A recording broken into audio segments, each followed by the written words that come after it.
Silence is the language of Allah. Rumi said something most people don't understand. Sometimes Allah speaks the loudest when your life becomes quiet. We live in a world that is addicted to noise. Noise in our phones. Noise in our minds. Noise in our relationships. Noise in our opinions. And because of that, most people don't realize what silence really is. They think silence is emptiness. But Rumi teaches, silence is presence. Silence is where the heart finally hears. Rumi said, silence is the language of God. All else is poor translation. And that line is so powerful because it's true.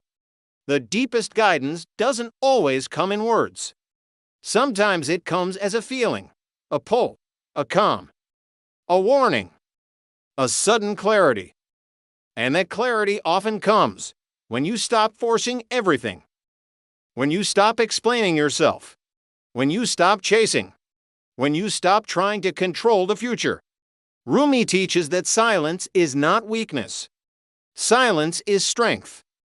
Because the person who is truly connected to Allah doesn't need to prove anything to the world. They don't need constant validation.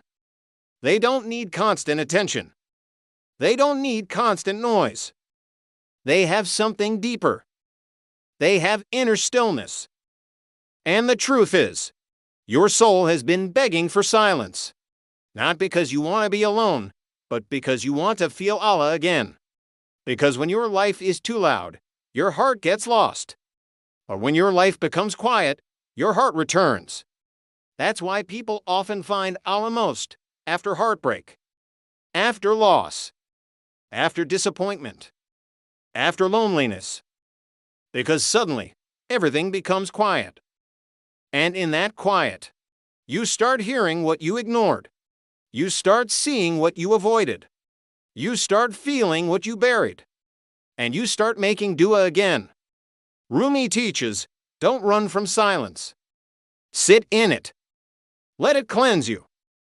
Let it reveal you. Let it soften you. Because silence is not the absence of life. It is the beginning of awareness. And Ibnay Araabi reminds us, the heart recognizes the divine when the ego becomes quiet. So if you're in a season where things feel silent, where you feel alone, where life feels slower, don't think Allah forgot you. Maybe Allah is finally giving you space to hear Him. And that might be the most beautiful gift.